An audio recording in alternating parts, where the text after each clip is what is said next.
আমার ওসমানে জানিয়েছ, হযরতে আলী আছো, দিগার সাহাবায়ে কেরাম আছো। আমি তোমাদের নবী আর তোমরা হচ্ছে আমার সাহাবী। আমি যদি একটা কথা বলি তোমরা মানবা? আমি জানি এখন যেমন লকডাউন চলছে, আবার নাকি আসবো যে লকডাউন আবার হবে। হবে তো, আবার রোজা আসছে যে আবার লকডাউন না করলে রোজা বন্ধ করা হবে কি করে? তারাবি বন্ধ কি করে করতে হবে? ইমান বাঁচানো মুশকিল হয়েছে। তো বলল যে সাহাবারা তোমরা শোনো, একটা কথা বলি, আমি নবী। সত্যি যদি আমাকে নবী বলে মানো, আমার গোলাম যদি হও, আমি যদি তোমাদের আকা হই, একটি কথা বলো, তোমাকে মানতে হবে। সাহাবারা বলে, হুজুর মানার মতো হলে নিশ্চয়ই মানব। নবী গো, মাল তো মাল, টাকা তো টাকা, পয়সা তো পয়সা, এগুলা তো চামারের ঘরে আছে। নবী গো, আমি সাহাবা, আমাদের আপনার মহব্বতে আমাদের নিজের জানটা পর্যন্ত হাজির করে দেব। আমরা যেন নিজের জান হাজির করে দেবো। বলে হেলান, এটা কথার কথা, মানুষকে বুঝে যায় কথা। নবী জন্য কেহ জান দিতে পারে।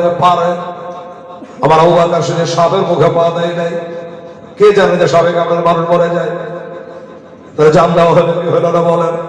নবীর জন্য জান দিতে পারে, নবীর জন্য বাবা সবকে বেকার করে দিতে পারে। যদি মানে, যদি মহব্বত থাকে তাহলে। তবে নবী বলেন, সাহাবী ইনি তো আমাকে লামতার ভাষা বলেছে, আমি বলিনি। তাই আমার আখলাক দিকে, ব্যবহার দিকে মুসলমান হয়ে গেছে লোকটা, বড় গরিব। তো সাহাবার একটা কথা বলি, তোমাদের মধ্যে এমন কোন ব্যক্তি নেই যে আমার এই সাহাবীটাকে তোমরা একটা উট দিতে পারো? সাহাবারা হতো আল্লাহ, নবীকে বললেন কিন্তু উট তো নেই, উট তো নেই। আর নবী বললেন, নবী দেখছেন কে হাত তোলে, কে দাঁড়ায়, চারিদিকে নবী চোখ ঘোরাচ্ছেন, কে আগে দাঁড়ায়। কথা মনে রাখবে, দুর্ভিক্ষর সভা, অভাব অনটনের সভা। একজন দাঁড়িয়ে গেল, ইয়া রাসূলুল্লাহ, ইয়া হাবিবাল্লাহ, নবী গো, আপনি মুখ খুলেছেন, আমি কি আর বসে থাকতে পারি? হুজুর, যত বড় দুর্ভিক্ষ, অভাব অনটন হয় না কেন? মাঠে ফসল নাই, গাছে ফল নাই, বকরির কাছে দুধ নাই, বাচ্চা ছেলেরা মার কাছে গিয়ে কান্দে খাবার জন্য, এত অভাব, এত অনটন। ইয়া রাসূলুল্লাহ, আপনি যখন মুখটা খুলেছেন, আমার 10টা নাই, 5টা নাই, 7টা নাই, আমার গোহালে কেবল একটাই উটনি আছে। নবী গো, আপনার মহব্বতে আমি দান করে দিলাম। সুবহানাল্লাহ, সুবহানাল্লাহ। দানটা কাকে করল? নবীকে না, ওই যে লোকটা নতুন মুসলমান হইল, খুবই গরিব। দেখুন ইসলাম কত উদারতা, ইসলামের মতো কত ভ্রাতৃত্ব, ইসলামের মতো কত ভাইচারি। এই জন্য তো আমি মক্কা থেকে মদিনায় যাওয়ার পরে একজন আনসার, একজন মুহাজিরদের মধ্যে মুসাফা করিয়ে বলল, এটা তোমার ভাই, এই তুমি আসো। আরেকজনের গেলে একজনের বাড়ি মক্কা, একজনের বাড়ি মদিনা, হাতে হাতে মিলিয়ে দিয়ে বললো, আজ থেকে তোমরা ভাই ভাই। হ্যাঁ, আমার হযরত আলী দূরে দাঁড়িয়ে কাঁদছেন। কেন? যে নবীর সবাইকে তো ভাই ভাই করে দিল, আমার ভাই কই? হ্যাঁ, এই কখন থেকে বকে যে 400 টাকা দিয়েছি, 400 টাকা দিয়ে তুমি 4 বার বলবে, আমাকে বলো না ডাইরেক্ট যা বলবে, বুঝলে? সুবহানাল্লাহ। আমার কানে কানে কথা হলো, ভাবছি ব্রেনটা ছিটিপিটি হয়ে গেল এক জায়গা। সেই বাঁকুড়া থেকে আসছি কত কষ্ট করে, কালকে চলে যাবো শিলিগুড়ি, আবার 4 দিন রাজ্যে গিয়ে কোন রকম কাজ চালাচ্ছে রোজা রাখা পর্যন্ত, তারপর রেস্ট 1 মাস, তারপর দানা পানি। তো হ্যাঁ, উনি দাঁড়িয়ে গিয়ে বলে, হুজুর আমার একটাই, 10টা থাকে 10টাই দিতা, 20টা থাকে 20টাই দিতা। হুজুর বল নাই, দিতে ইচ্ছা হচ্ছে, কিন্তু একটাই উঠনি আছে হুজুর, 20,000 টাকা দাম হবে, জানাবি দিয়ে দিলাম। কাকে দিলেন? ওই যে গরিব লোকটা মুসলমান হলো তাকে। আর ওখানে বলছে হযরত আলী কান্না করেন। নবী দৌড়ে আসে, আলী কি হলো, কাঁদো কেন? বলে হুজুর সবারই তো ভাই ভাই বানিয়ে দিলেন মিলিয়ে, আমার ভাই কই? আচ্ছা এই জন্য কাঁদো, আগাও হাত, বাড়াও হাত। আলী হাত বাড়ালে, নবী হাতে হাত মিলালে, আন্তা আখি ফিদ দুনিয়া ওয়াল আখিরা।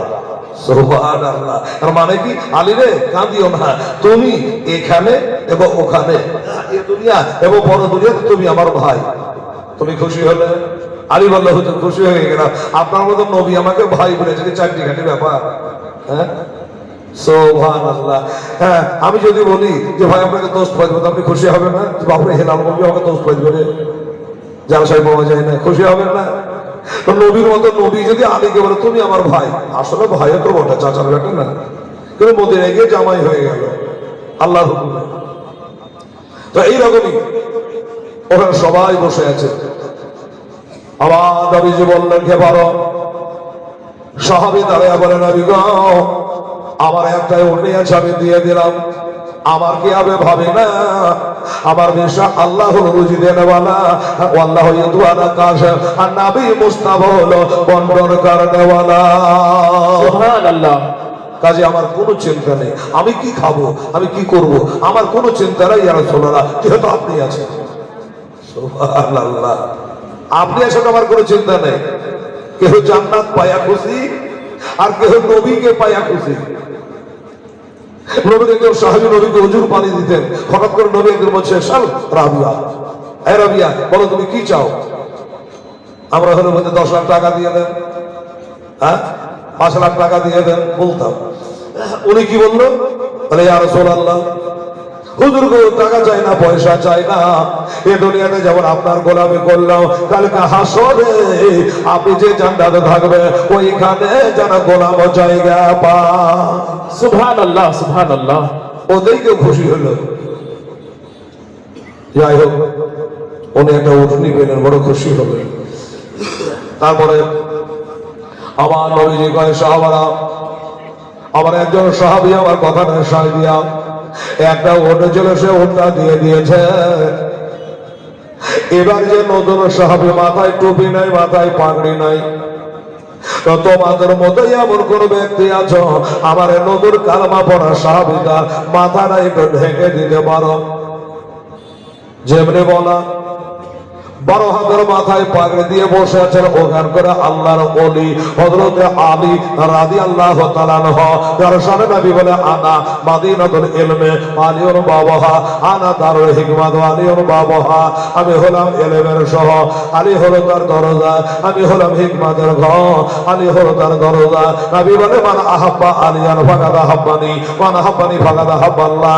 আমার আলীকে যারা মহব্বত করে আমাকে সে মহব্বত করে, আর আমাকে যে মহব্বত করে সে যেন আল্লাহকে মহব্বত করে। সুবহানাল্লাহ সুবহানাল্লাহ। সাব্বা আলিয়ান ফাকা সাব্বানি, মান সাব্বানি ফাকা সাব্বাল্লাহ। নবী বলে মান আবগাদা ফাকাদ আবগাদানি, মান আবগাদানি ফাকাদ আবগাদাল্লাহ।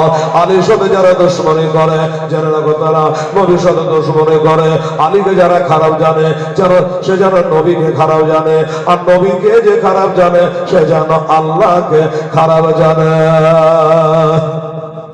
এই হযরতে আলী হিজরতের রাতে আমার নবীর বিছানে শোনেওয়ালা, নবীর চাদর গায়ে দিয়া নবীর ঘর নবীর বিছানা, ওই রাত্রে বাবা জানকে শোবে দিয়া নবীর মোহাম্মদে শুয়ে গিয়েছিল। বাবারা আমার হযরত আলী 1 মিনিটের জন্য ডরায় নাই, এই জন্য আমার নবীর বিছানায় শুয়ে গেছে। আর আমার নবী বলেছে 3 দিন পরে তুমি চলে এসো। আলীর একটা ভরসা ছিল, গোটা মক্কাবাসী যদি আমাকে একবারে বেড় জালের মতো নাকাবন্দি করে দেয়, ঘিরে দেয়, আমাকে মক্কায় কেউ রাখতে পারবে না, কেননা আমার নবী আমাকে মদিনায় ডেকে গেছে। নবী ডেকে গেছে, আমাকে কেউ রাখতে পারবে, এই কথার উপর ঈমান ছিল, বিশ্বাস ছিল। আর আমাদের ঢোল বলিয়া বাবা সোম্মা মানো, এমন একটা সময় আসবে সকালে ইমানদার বৈকালে কাফের, বৈকালে ইমানদার সকালে কাফের, এমন একটা সময় চলে আসবে বাবারা। আমার ভাইরা মা বোনেরা, তাই বললো আমার নতুন সাহাবীটা ওর পেল কবি গরিব সাহাবী কালেমা পড়ে মুসলমান হয়েছে। মুসলমানের চরিত্র কেমন এটা জেনে, মুসলমান ধর্মটা কেমন এটা বুঝালে, এবং বাড়িতে গিয়ে গল্প করবে, দেশে গিয়ে গল্প করবে না ওই নবীর কাছে কালেমা পড়ে মুসলমান হয়েছি। এই হলো তাদের ব্যবহার। মাথা ঠেকে দিয়েছে, একটা উঠনি দিয়ে দিয়েছে, এগুলা গল্প করবে, মুসলমানের শান মান বাড়বে। সুবহানাল্লাহ, সুবহানাল্লাহ। কে আছো বাবা? হযরত আলী দাঁড়িয়ে গেল, আল্লাহর ওলি হযরত আলী দাঁড়িয়ে গেলেন, আর দাঁড়িয়ে গিয়া মাথার 12 হাতের পাগড়ি খানা বাবা তোলে ওই নতুন সাহাবে মাথায় বাবা চাপিয়ে দিয়েছে। যেমন চাপিয়ে দেওয়া আমার নবী বেচকে বেচকে হাসে আর বলে, আলী গো, তুমি যে কাজটা করলে বড় সুন্দর চমৎকার কাম করেছ, আমার দিলটাকে জয় করেছ। আল্লাহ গো, আমি আলীর প্রতি খুশি হলাম, আল্লাহ তুমিও তো খুশি হয়ে যায়। আল্লাহ তাআলা ইরশাদ করে পবিত্র কোরআন, সুবহানাল্লাহ, সুবহানাল্লাহ, সুবহানাল্লাহ, সুবহানাল্লাহ। জাহান দোনো জাহান আল্লাহর ইয়া প্রিয় বন্ধু ওই আজমিরি ওলে তাসের আনহিলেন যখন এই ভারত, সুবহানাল্লাহ, সুবহানাল্লাহ, এই সুবহানাল্লাহ, সুবহানাল্লাহ। ওয়াজানা ভারতের লোক জানে না কোনটা পঞ্চ সোজা সোজা পথ দেখাইল আমার আজমের খাজা, সুবহানাল্লাহ, সুবহানাল্লাহ। আজমের খাজা। এই ভারতের মানে রোশন হলো, ভারতের মানে রোশন হলো ওই খাজার আগো মনে অলিদের ডর নাই কোন জাহান, সুবহানাল্লাহ, সুবহানাল্লাহ।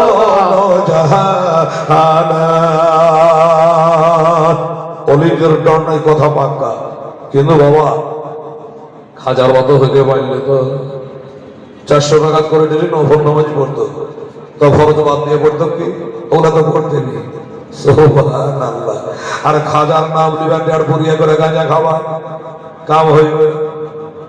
একজন দেখছিল মোচ গলা একবারে কথা কথা সেই পাথার লেজ গলা জল হইতে হইবে, তো ওই যে কি ব্যাপারে হলদি লাগানা কি, আর একজন বলে না মাওলানা, এইভাবে ধরে আলী হক মাওলা, আলীর নাম নিয়ে গাঁজা, আলী জীবনে গাঁজা খেয়েছে, মদ খেয়েছে। সুবহানাল্লাহ, নাউযুবিল্লাহ। বাবা গো, যতই ভোগরান্তি করো নামাজ বাদ দিয়ে ভোগরান্তি চলবে না, যতই মারফতি করো শরীয়ত জবাই করে মারফতি আসবে না। যদি আসতো খাজা রাত জায়গা জায়গায় এত করে বাবা নামাজ পড়তে না, চিন্তা করে তো বলছি বাবা তুই মুসলমান, এত বড় বড় করে মুচ কেন বাড়িয়ে রেখেছে? জানিস না মুচের পানি হারাম? তো হারাম খোর বলছে যে মৌলানা দলিল আপনার জায়গায় ঠিক আছে, মোজর পানি ঠেকলে হারাম, ওটা জানি মৌলানা, তো জানিস তো মানিস না কেন? এত বড় বড় ঢাকনার মতো মুচকে না বড় পানি খেতে ঢেকে না, তো বলছে না কেন ঢেকে না? ব্যাগ থেকে বাইরে করে প্লাস্টিকের 10 টাকা বালা, এটা আমরা লোল বালা একটা বদরা দেখাইছে। কি দেখাচ্ছিস? দলিল? এটা দলিল বলে হয় বলা না? যখন পিয়াসও লাগে কিনা বদরার লোলটা গোটায় মুখে ঢুকিয়ে দিই, যে পানি খেয়ে নি ঠেকে না মুছে। এই জানোয়ারকে বুঝাই তার বুঝাই কি করে? বাবার ঠেকা ঠেকির কথা নাই। আমার নবী বলেছে দাড়ি বাঁধার মোচকে ছোট করো, ঠেকার কথা নাই। দোস্ত কত বাহানা, হ্যাঁ ওলির নামে বদনামে আমরা সন্নি মুসলমান। ওলি মানে গস মানে কত মানে খাজা ও রাজাকে মানি, বাবারা বেনামাজিকে মানে না। হ্যাঁ আমরা বেনামাজিকে আশ্রয় দিই না ভাই। সুবহানাল্লাহ। আমার নবীজি বলে আলী, হযরত আলী রাদিয়াল্লাহু তাআলা আনহু, তুমি যা বলেছ সুবহানাল্লাহ সুবহানাল্লাহ, যে আলী রে আমার সাহাবীর মাথাটা ঢেকে দিয়েছ, আল্লাহ তাআলা তোমার ইজ্জত বাড়িয়ে দেবে। ইন্নাল ইজ্জাতা লিল্লাহি জামিআ, আল্লাহ তাআলা হলো ইজ্জতের মালিক। বেরাদারান ইসলাম সবাই কেরা আল্লাহ ইজ্জত দিতে পারে, আল্লাহ ইজ্জত নিতে পারে। ইজ্জত বাবা টাকা পয়সা দিয়ে কিনতে পাওয়া যায় না। আলী বসে যাও বসে যাও, হঠাৎ করে 12 হাতের পাগড়ি মাথায় পড়ে গেছে, অমনি যেন শহরের চেহারা চমকে গেছে। সুবহানাল্লাহ, ও শর্মি পোশাকের একটা দাম নেই গো বাবা। হ্যাঁ, দাড়ি রেখেছেন ওই বাবজিটা কেমন লাগছে? আর আপনাকে কেমন লাগছে বলেন তো? হ্যাঁ, পারলে 2-4টা লোক দাড়ি ছাড়বেন, আমি দাড়ি ছাড়া ঠিকাদারি নিয়ে এমনি বললাম। কারণ হলো একদিন মোরারই জালসায় যাচ্ছি।